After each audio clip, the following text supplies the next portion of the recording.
कक्षा 11वीं के अंतर्गत इकाई 2 संबंध एवं फलन रिलेशन एंड फंक्शंस के बारे में इस लेक्चर में हम चर्चा करने वाले हैं।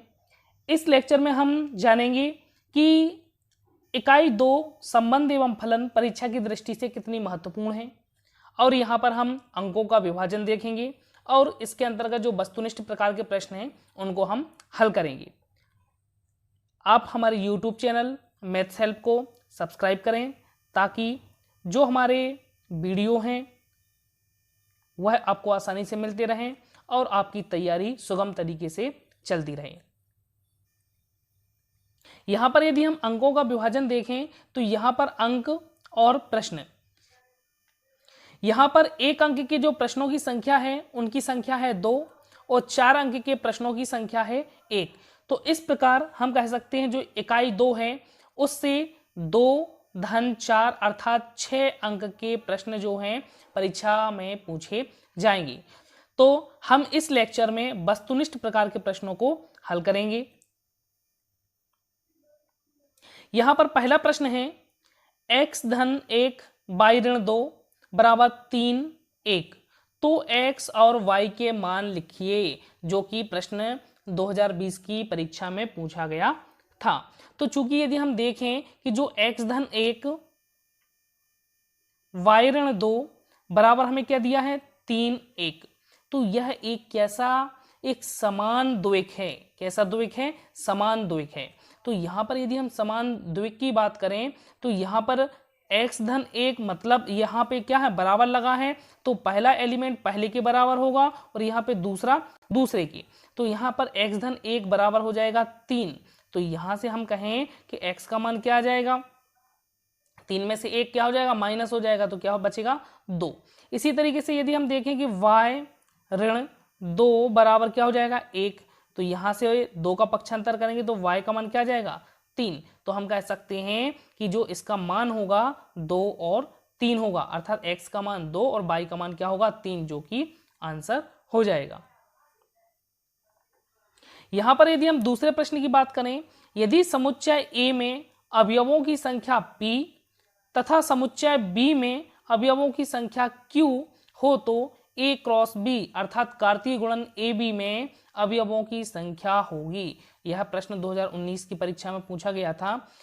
चूंकि हम जानते हैं कि number of A cross B अर्थात क्या होता है number of A into number of V। चूंकि हमने A पढ़ चुके हैं, या हम इसको लिख सकते हैं A क्रॉस B में अवयवों की संख्या जो होती है A में अवयवों की संख्या और B में अवयवों की संख्या के गुणनफल के बराबर होती है, अर्थात PQ होती है। तो यहाँ पे हमारा आंसर क्या आ जाएगा PQ। यहाँ पर तीसरा प्रश्न है, यदि A बराबर 1 2 और B में क्या है 3 है, तो A क्रॉस B अर्थात जो हमारा क्रमित गुणनफल है उसका जो समुच्चय है उसमें अवयव क्या होंगे। तो यहाँ पर यदि हम बात करें कि A में कितने अवयव हैं, यदि हम A की बात कर लें तो A में कितने हैं 2 अवयव हैं। यदि हम उसको ग्राफ के तरीके से देखें तो 1 2, लेकिन B में कितने अवयव हैं सिर्फ 3 हैं। कितना है 3। तो इसके जो युग्म बनेंगे वो क्या बनेगा 1 3, और कौन सा युग्म बन जाएगा 2 के साथ भी 3 होगा 2 3। तो इस तरीके से समुच्चय में 1 3 2 3 अर्थात जो दिया गया है वह हमारा क्या होगा सत्य होगा। चौथा प्रश्न है, यदि A बराबर 4 5 और B बराबर 6 7 8 तो A क्रॉस B के उप समुच्चयों की संख्या खाली स्थान है, जो कि 2018 की परीक्षा में पूछा गया था। तो यहाँ पर उप समुच्चयों की संख्या की बात करें तो A में जो अवयव हैं वहां पे अवयव क्या है 2 और B में कितने अवयव हैं 3, तो इनका जो गुणनफल होगा वही क्या होंगे उप समुच्चयों की संख्या। तो 3 दूनी 6, तो इस प्रकार उप समुच्चयों की संख्या क्या हो जाएगी 6 हो जाएगी। पांचवा प्रश्न है, यदि नंबर ऑफ A बराबर P नंबर ऑफ B बराबर Q तो समुच्चय A से समुच्चय B में संबंधों की कुल संख्या होगी। तो हम बता दें कि यदि हमें समुच्चय A से समुच्चय B में संबंधों की संख्या ज्ञात करनी हो तब इसके लिए फॉर्मूला होता है 2p इंटू क्यू, अर्थात यहाँ पर हम लिख सकते हैं कि 2 के ऊपर पी क्यू की घात, और यहाँ पे नंबर ऑफ ए क्योंकि पी दिया है, नंबर ऑफ बी क्यू दिया है, इसलिए इसका आंसर क्या हो जाएगा 2 के ऊपर पी क्यू की घात।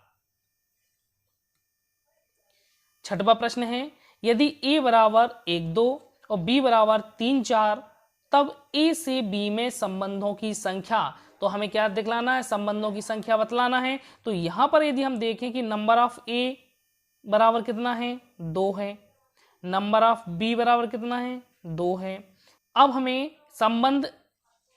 हमें a से b में संबंधों की संख्या ज्ञात करनी है, और चूंकि संबंधों की संख्या के लिए फॉर्मूला होता है 2 के ऊपर पी क्यू की घात, और पी क्यू क्या होते हैं कि a में अवयवों की संख्या गुणित b में अवयवों की संख्या, और a में 2 और b में भी 2 हैं, इसलिए 2 के ऊपर 2 गुणित 2, 2 दूनी 4 अर्थात 2 के ऊपर 4 की घात, और 2 के ऊपर 4 की घात अर्थात 16। तो इसलिए हमारा आंसर क्या आ जाएगा 16 हमारा आंसर हो जाएगा। यहाँ पर 7वां प्रश्न है कि फलन एफ ऑफ एक्स बराबर के कहलाता है। चूंकि यदि हमें फलन दिया है एफ ऑफ एक्स बराबर के या सी कुछ भी दिया गया हो, तो ये क्या कहलाता है, एक अचर फलन कहलाता है, जो कि प्री बोर्ड परीक्षा 2020 में पूछा गया था। इसी तरीके से 8वां प्रश्न है कि फलन f of x equal to mod of x, हमें एफ ऑफ एक्स बराबर क्या दिया है माड ऑफ एक्स, तो माड ऑफ एक्स अर्थात मापांक, तो यह कौन सा फलन है, मापांक फलन है, जो कि 2019 के पेपर में पूछा गया था। 9वां प्रश्न है, एक फलन एफ ऑफ एक्स बराबर 2x धन 5 द्वारा परिभाषित हो तो एफ ऑफ -3 का मान लिखिए। तो हमें एफ ऑफ एक्स दिया गया है, एफ ऑफ -3 का मान ज्ञात करना है, यह भी प्रश्न 2020 की परीक्षा में पूछा गया था। तो यहाँ पर देखते हैं एफ ऑफ -3, तो एफ ऑफ एक्स 2, एक्स का मान -3 धन 5, तो 3 दूनी 6 -6 धन 5, तो क्या बचेगा -1, तो हमारा आंसर क्या हो जाएगा -1।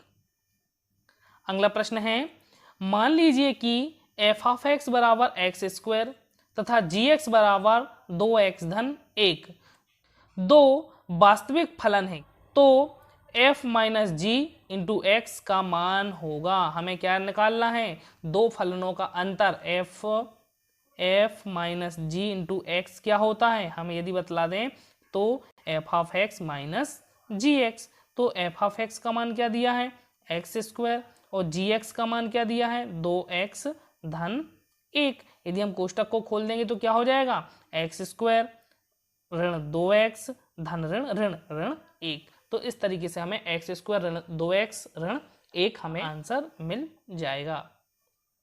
अगला और अंतिम प्रश्न है कि फलन f हमें दिया गया है 2-1 3-1 4-1 5-1, इस तरीके से हमें क्या दिया गया है, एक फंक्शन जो है फलन परिभाषित है का परिसर खालिस्तान है, हमें इसका परिसर देखना है।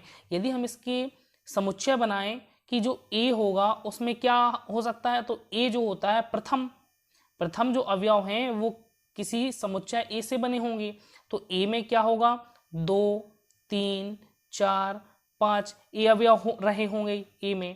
यदि हम b की बात करें तो जो b होगा उसमें क्या होगा 1, यहाँ पे भी 1, यहाँ पे भी 1, यहाँ पे भी 1, अर्थात जो b है अर्थात हमारा जो परिसर है उसमें एलिमेंट क्या है सिर्फ 1 है। तो हम कह सकते हैं इसका जो परिसर है, यह जो फलन परिभाषित है इसका जो परिसर है उसका आंसर क्या होगा 1 होगा।